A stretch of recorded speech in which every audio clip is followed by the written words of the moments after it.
बिस्मिल्लाहिर्रहमानिर्रहीम। अस्सलाम वालेकुम दोस्तों, कैसे आप सब लोग? उम्मीद है खैरियत से होंगे।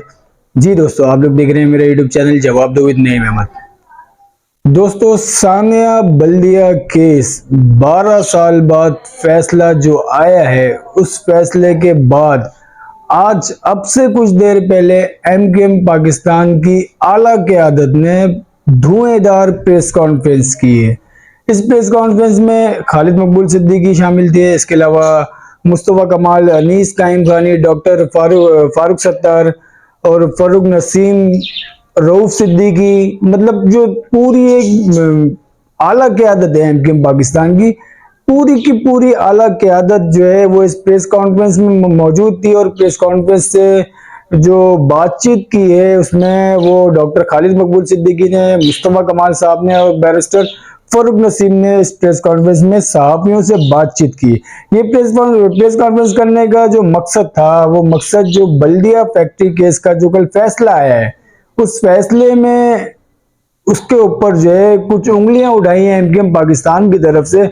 और ये फैसला आने से कुछ देर पहले जो इस सारे केस के जो एक सजा याफ्ता मरकजी मुलजिम है अब्दुल रहमान भोला साहब, उनका एक बयान भी सामने आया है।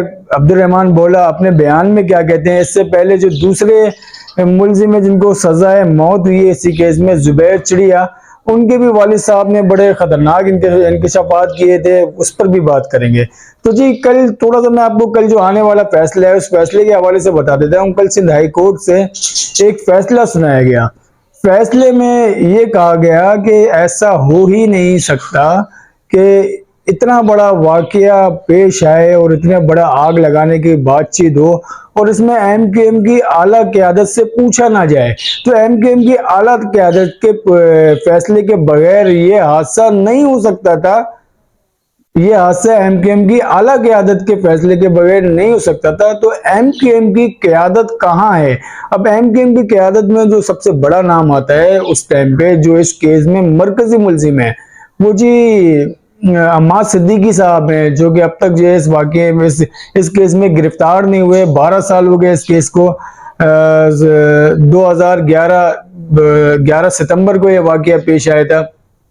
तो फैसला जो है वो कल के ही दिन सुनाया गया। ठीक 12 साल बाद ये फैसला सुनाया गया और इस फैसले के बाद जो है बहुत सारे सवालात खड़े हो गए। जो सजा याफ्ता लोग हैं, रहमान भोला, जुबैर चिड़िया, इनके बयान आ जाना और फिर एमकेएम पाकिस्तान की एक भरपूर धुएंधार प्रेस कॉन्फ्रेंस, इस केस को बहुत ज्यादा उलझा दिया गया। और इस प्रेस कॉन्फ्रेंस में एमकेएम ने बहुत बड़े मुतालबात भी किए हैं। वो ऐसे मुतालबे हैं जो शायद किसी भी सियासी जमात ने इससे पहले कभी नहीं किए। ऐसे मुतालबे आज एमकेएम पाकिस्तान ने किए हैं।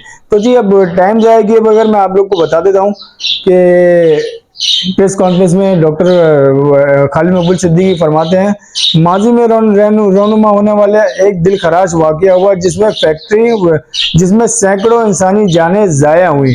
12 साल बाद हमारे 2 कारकुनान को सजाए मौत हुई। हम अदालतों में इनका दिफा करेंगे। इस सानिए में शहीद होने वाले लोग भी हमारे हैं, हमारे, और बचाने वाले भी हमारे हैं। कल जज साहब की तरफ से कहा गया था कि कहाँ है एमकेएम की आला क़यादत, यहाँ है एमकेएम की क़यादत। ये अल्फाज है डॉक्टर खालिद मकबूल सिद्दीकी के। एक फैसले को राय बनाकर कल फैसला सुनाया गया। शायद पाकिस्तान में इस डर से गैर जानिबदाराना और शफाफ इलेक्शन नहीं होते। खतरे में इस वक्त मुल्क होता है जहां फैसलों से इंतकाम की बू आती हो। हमारे अजदाद का बनाया हुआ ये मुल्क इसकी बका और सलामती के लिए कुर्बानियां देते रहेंगे। अदालतों में सियासी राब्ते झलकते हों तो निज़ाम इंसाफ को आगे बढ़ना होगा।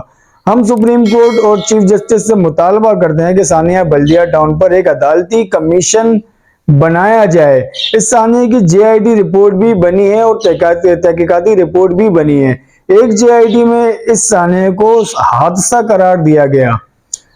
Convener MQM Pakistan doctor Khalid Maqbool Siddiqui फरमाते हैं, किसी ने अपने मुल्क की बका, सलामती और आज़ादी के लिए यकीन से कहा था कि हमारे मुल्क को कोई खतरा नहीं है। किसी ने कहा था हमारे मुल्क की अदालतें आज़ाद हैं। कल एक अफसोसनाक सानिया का फैसला 12 साल की ताखीर के बाद सुनाया गया। एमक्यूएम के 2 कारकुनान को अदालत की जानिब से सजा सुनाई गई। हम अपने इन दोनों साथियों को तन्हा नहीं छोड़ेंगे। इन दोनों साथियों को छुड़वाने के लिए अदालतों के साथ साथ जहां जाना पड़ा जाएंगे।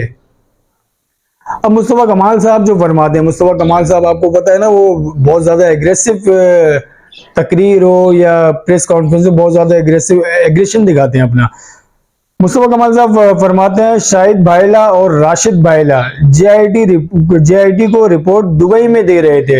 ये जो मालकान है फैक्ट्री के, शाहिद भाईला और राशिद भाईला, उनके हवाले से कहते हैं कि जेआईटी खुद दुबई गई है, तो दुबई में जाके इन्होंने उनका बयान जो है वो कलम बंद किया। 260 अफराद को इंसाफ दिलाने के लिए हर फोरम पर आवाज उठाएंगे। साबिक वफाकी वजीर कानून बैरिस्टर फर्रुख नसीम भी इस प्रेस कॉन्फ्रेंस में शरीक थे और वो कहते हैं हम इस तमाम मामले पर अपील दायर करने का इरादा रखते हैं। अगर अंदेशे पर बात की गई हो तो हम इस पर कानूनी चाराजोही का हक रखते हैं। ये लोग दुनिया में बच गए, आखिरत में हिसाब होगा। मरने वालों का जो वकील है वो इस शहर का नामवर बैरिस्टर फैसल सिद्दीकी है। मरने वाले के वकील ने 4 लिखारियों के साथ मिलकर एक किताब लिख दी। वो सैलरी का दिन था। 2 दरवाजे मालकान ने चोरी के डर से बंद कर रखे थे। 40 सालों में हमने कभी पैसे के लिए जिंदा लोगों को आग नहीं लगाई। मतलब वो कहते हैं कि हमने 40 सालों में कभी ऐसा नहीं हुआ कि पैसों के लिए हम आग लगाते हैं, लोगों को जलाते हैं। दोनों लेबोरेटरी ने नमूने लिए। आग लगने के बाद तो कहा गया कि कोई केमिकल इस्तेमाल नहीं हुआ। आग लगाने के लिए ये बात मैंने जलने वालों के का वकील कह रहा है। ये बात मैं नहीं, जलाने वालों का वकील कह रहा है कि इसमें कोई केमिकल इस्तेमाल नहीं हुआ। सारी रिपोर्ट्स में ऐसा लिखा है। फैक्ट्री मालकान ने खिड़कियों के शीशे हटवा दिए थे और लोहे की शीटें लगा के चोरी के डर से तमाम खिड़कियां वगैरह सब बंद कर दी थी। फैक्ट्री मालकान ने गारमेंट चोरी के डर से खारजी रास्ते को नहीं बनाया। मतलब एक ही रास्ता रखा, एक ही रास्ता जाने का है और एक ही रास्ता आने का है। और मुस्तफा कमाल साहब कहते हैं ये जो 2 भाई हैं जो मालिक थे फैक्ट्री के, ये दोनों गिरफ्तार हो जाते हैं। गिरफ्तार होने के बाद उन्होंने काफी बार अपील दायर की। उन्होंने जो बेल की अपील दायर की, वो अपील हर दफा जो है वो खारिज कर दी गई, उनको जमानत नहीं दी गई।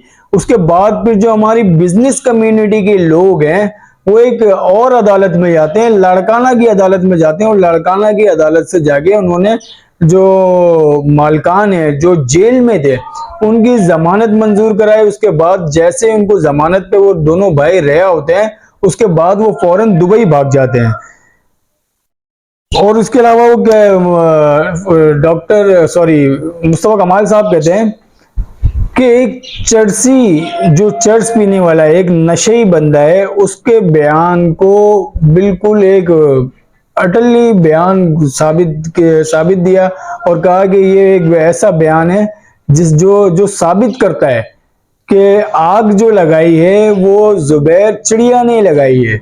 और वो जो बयान देने वाला है एक नशेई है, एक चर्ची है, और उस चर्ची ने अपने जेआईटी में जो बयान दिया उसने ये कहा कि जब वो चर्च पीने के लिए बेसमेंट में जाता है तो वहां उसने देखा था कि वो जुबैर चिड़िया जो जिसको सजा मौत हुई है इस केस में, वो केमिकल डाल के आग लगा रहा है।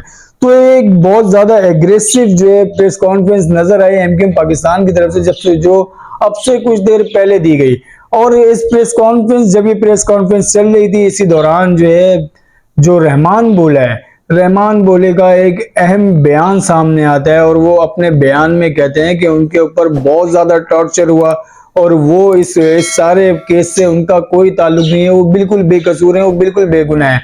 उन्होंने आग वहां नहीं लगाई थी, बल्कि जो लोग वहां पे जल रहे थे, जो लोग मर रहे थे, उनकी मदद की है। उन्होंने जाके जो उनसे बन सकता था, जो उनसे हो सकता था, उन्होंने वो किया वहां पे और लोगों को वहां पे उन्होंने मदद दी है अपनी और उन लोगों को बचाया है।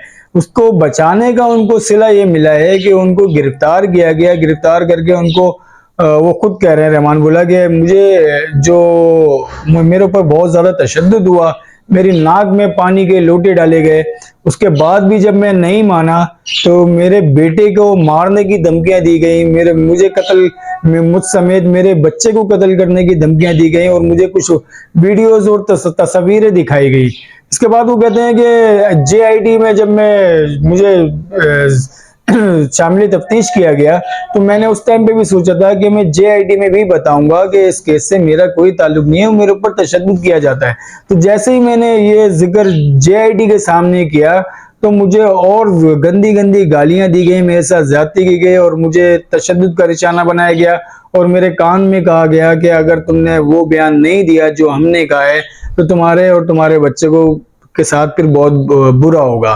तो इस तरह का एक बयान जो है वो रहमान बोले का सामने आया। रहमान बोले के बयान के बाद से बहुत सारे मामला जो है और ज्यादा उलझते जा रहे हैं। इसके अलावा कल जो है वो जुबैर चिड़िया जो दूसरा शख्स है जिसको सजाए मौत हुई है, उसके वालिद साहब ने एक स्टेटमेंट दी थी।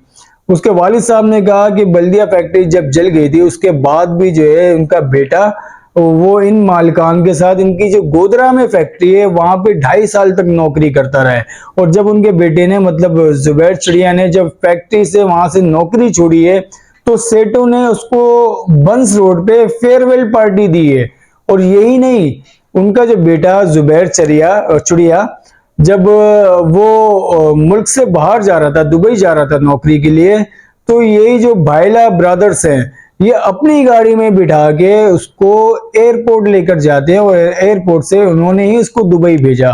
तो यही सारी बातें जो है आज मुस्तफा कमाल ने भी कोट की। जब एक बंदा आपका मुलाजिम हो, फैक्ट्री में उसने आग लगाई है, आप उसके ऊपर साबित करते हैं और उसके बाद भी जो है आपने उसके ऊपर इतना कर्म उसके ऊपर क्यों किया कि आप उसको फेयरवेल पार्टी भी दे रहे हैं और फिर जब उसकी नौकरी दुबई में हो जाती है तो आप उसको एयरपोर्ट तक छोड़ने के लिए जा रहे हैं और फिर आप उसको 2.5 साल तक अपनी दूसरी फैक्ट्री में भी आपने उसको मुलाजमत दे रखी है।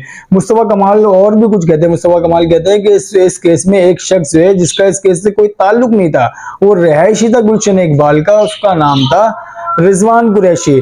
रिजवान कुरैशी को गिरफ्तार किया जाता है, रिजवान कुरैशी से इन्वेस्टिगेशन की जाती है तो रिजवान कुरैशी बताता है कि मैंने फला से सुना था, फला ने फला से सुना था कि फैक्ट्री में आग जो है वो एमकेएम ने लगाई है। तो उसके बाद जो है रिजवान कुरैशी को छोड़ दिया जाता है।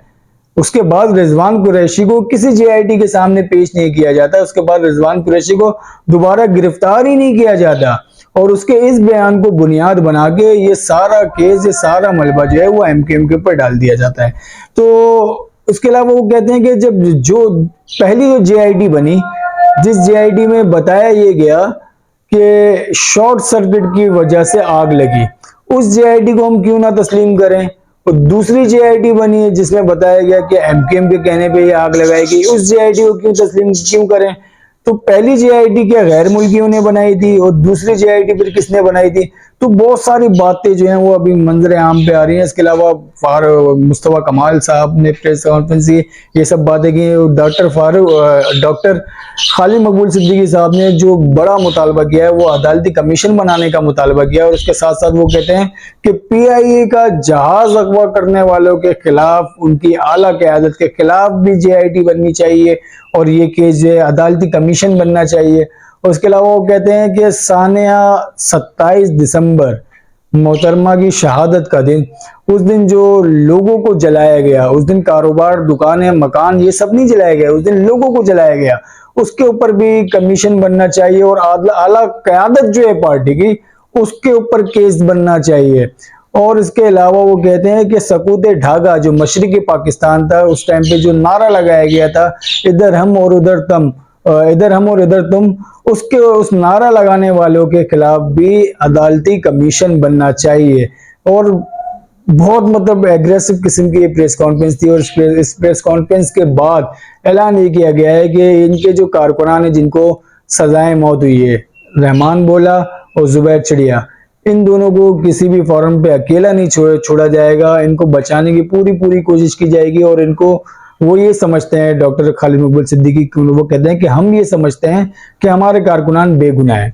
तो जी अब देखते हैं ये केस जो अब सुप्रीम कोर्ट में जाने वाला है। सुप्रीम कोर्ट में अब क्या होता है, वहां पर भी अभी चेंजिंग आने वाली है, काजी सफाइज आने वाले हैं। अब देखते हैं क्या होता है। आप लोगों को मेरी वीडियो कैसी लगी अपना फीडबैक लाजमी दिएगा, और हो सके तो मेरे यूट्यूब चैनल को लाजमी सब्सक्राइब करें। मुझे इजाजत दें, अल्लाह हाफिज।